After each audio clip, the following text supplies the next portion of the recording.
présenter son livre qui s'intitule Lettres indiscrètes. Et donc, il s'agit, dans le livre de Bruno, de courriers épistolaires sous le sigle de l'amour, l'éternel amour, celui qu'on recherche toute sa vie, qu'on ne trouve pas toujours, évidemment. Alors, il s'agit de quoi? C'est presque quand je dis un huis clos, le mot n'est pas tout à fait exact, puisque c'est fort fictif, quelque part. Autrement dit, les personnages se croisent de temps en temps, souvent sans le savoir, ou alors ils le savent très tardivement à la lecture du roman ici. Et c'est un monsieur, un type, je vais dire, qui s'appelle Vincent. Et ce Vincent, qui est un célibataire endurci, qui a une vie sentimentale, on va dire, qui est un véritable naufrage, il essaye de se sortir de là. Bon, il aurait pu opter par les réseaux sociaux, s'inscrire sur un site de rencontre, il ne l'a pas fait. Et il a opté pour une autre technique d'approche, on va dire ça comme ça. Et cette technique, c'est d'envoyer des courriers. Alors, il a sélectionné trois personnes, enfin surtout deux femmes, Sophie et Élise, dont l'une, il la côtoie sur son lieu de travail, et il envoie ce courrier de manière anonyme, évidemment. Et donc, c'est un peu, enfin, c'est comme ça que je l'interprète, hein, chacun peut l'interpréter à sa façon. C'est peut-être un peu comme une sorte d'appât ou de piège, dans le bon sens du mot, ou dans un sens un peu perverti, que sais-je, où il s'agit d'attirer la potentielle éperdue amoureuse.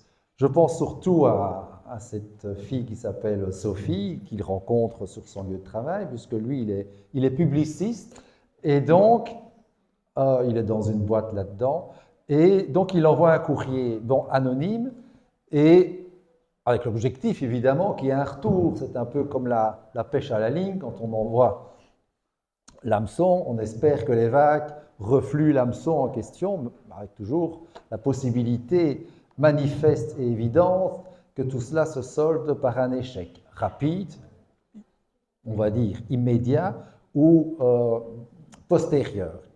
Alors, il envoie ce courrier, enfin ces courriers, il y en aura plusieurs. Le premier courrier, voilà, à cette fille Sophie, qui est une femme, tu me corriges si je suis à côté de la plaque, qui est une fille qui est mariée, qui a une vie sentimentale posée, confortable, enfin je veux dire confortable, en tout cas sentimentalement confortable, qui ne se pose pas trop de questions, qui est manifestement relativement satisfaite de sa vie, même si, comme souvent dans les relations de couple, on tombe un peu dans une certaine routine et quelque part, à un moment donné, on ne se remet jamais en question, ni soi-même, ni son ou sa conjointe, et donc on s'installe et on est plus ou moins content, et les années s'écoulent ainsi. Donc il envoie ce courrier, éperdument amoureux, ce sont des lettres chaque fois très enflammées, et j'insiste beaucoup, c'est extrêmement bien écrit.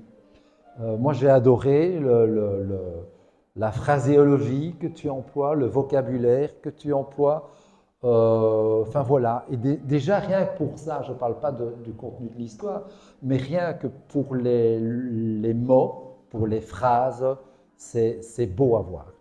Voilà. J'accorde toujours beaucoup d'importance à la lecture d'un livre, à cet aspect-là des choses, parce que je pense vraiment que la lecture démarre par le vocabulaire qu'on emploie et la façon d'agencer les mots les uns à la suite des autres. Et je trouve que tout ça est remarquablement bien fait, Bruno. Voilà, je t'en félicite beaucoup. Alors, je reviens. Alors, la fille, elle est ébranlée. Je reviens à cette Sophie. Elle est ébranlée, elle reçoit ce courrier. Elle ne sait pas que c'est son collègue, évidemment, comme je viens de le dire. Ce courrier, en fait, pour finir, elle va finir par y répondre. Mais il y a toujours une grosse part d'ambiguïté, de flou, comme si c'était une sorte de Rubicon au-delà duquel qu'on essaye de ne pas franchir, de ne pas aller trop loin dans ses sentiments, par écrit évidemment. Bon, tandis qu'évidemment, Vincent, lui, il aimait explicitement ses sentiments. Donc elle répond prudemment, oui, machin, mais bon, voilà, ok.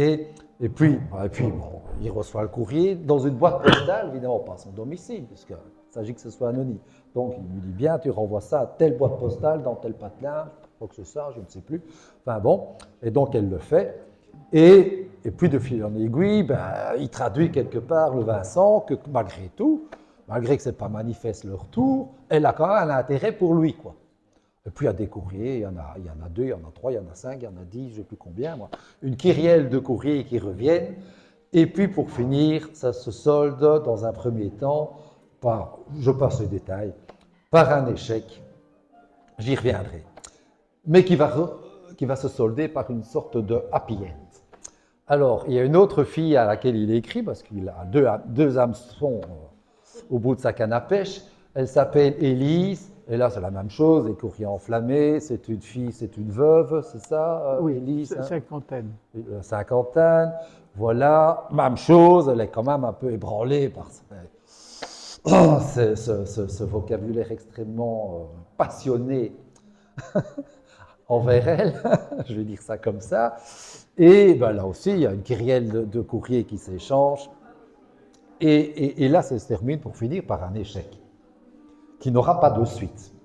Et puis là-dedans, il y a un personnage, un mec, hein, je veux dire un peu comme comment il s'appelle, comme notre Coluche qui disait c'est l'histoire d'un mec, hein, un fameux sketch, je crois que c'est Schmilblick.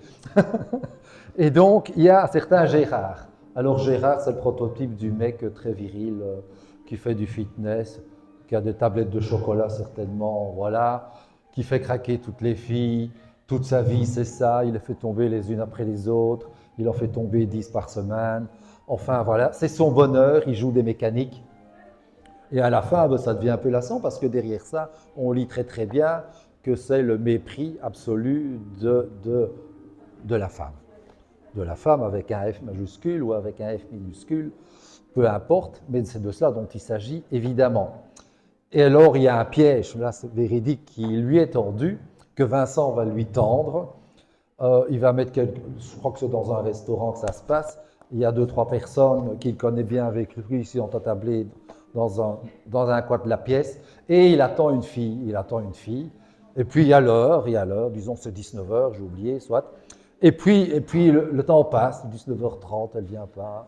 Voilà. Oui. Alors, je vais juste lire, mais 6-7 lignes, pas plus, que j'ai beaucoup adoré sur cette attente frénétique de ce fameux Gérard. Une horloge antique située au-dessus du bar égrenait les minutes avec une précision méprisante. Un automatisme proche du fatalisme. L'avancement de ces deux aiguilles coïncidait avec une augmentation de nervosité bien perceptible dans le chef de Gérard. Déjà 20 heures, donc on est déjà 1 heure en retard. Hein. Et toujours pas de divine apparition. Il se raisonnait, lui trouvait plein de raisons susceptibles d'expliquer son retard. Pour lui, une seule conviction, elle faisait belle pour honorer ce rendez-vous. En fait, elle ne viendra jamais. Elle va lui envoyer un courrier via le restaurateur pour lui dire « Mon gars, j'en ai rien à foutre de ta belle personne et tu peux aller voir ailleurs. » Enfin, je traite d'une manière un peu clash et un peu verte, mais c'est de ça dont il s'agit. Le roman ici s'achève avec la fameuse Sophie, au bout de plusieurs années, oui quand même, donc le happy end dont je parlais là tantôt. Il ne se voit plus depuis je ne sais combien de temps, je parle en années, et il trouve un boulot dans une grosse boîte internationale, et tout d'un coup, c'est le naufrage toujours, hein, parce que rien n'apparaît, pas de lumière dans son existence sentimentale à ce Vincent, et cette Sophie va lui envoyer un courrier, parce qu'entre-temps, elle l'aura reconnu, elle l'aura suivi à la boîte postale en question, qu'il lui indiquait, elle avait pisté, enfin voilà. Et ils vont se retrouver, et ça sera, nous supposons, ce sont les dernières phrases du roman, un grand amour qui va démarrer. Mais c'est magnifique, ça vaut vraiment la peine d'être lu, d'être relu. Chapeau Vincent. Oh, quelle honte! Chapeau Bruno pour ce remarquable... Oui! Bon, je vais aller trouver mon psychanalyste là-dessus. Voilà. Oui, Est-ce que j'ai bien fait ça? oui, oui, très Est-ce que bien. c'est crédible? C'est crédible. Un ajustement, donc les réponses des dames, ce sera après un second courrier, pas après le premier. Et puis aussi, sa remarque concernant ma façon d'écrire, ma manière d'écrire et le vocabulaire que j'utilise, euh, je n'y trouve qu'une seule explication. J'écris et je lis depuis l'âge de 5 ans et demi. J'ai lu à une époque de ma vie jusqu'à un livre par jour. Et je n'ai pas de dictionnaire de synonymes. J'ai un gros dictionnaire sur mon bureau dans lequel je ne vais que pour vérifier si le mot utilisé en pensée est bien correct. Et sur l'ensemble de mes écrits, euh, en général, ben, j'ai aucune erreur. Et on me reproche souvent ce vocabulaire qui est trop pointu. Mais je suis désolé, quand vous ne comprenez pas, prenez votre dictionnaire et vérifiez la signification. Voilà. Et sinon, je remercie Philippe pour ses commentaires. Il a bien lu. Et c'est vrai que c'était hors norme aussi pour un historien. Hein. Bon, voilà.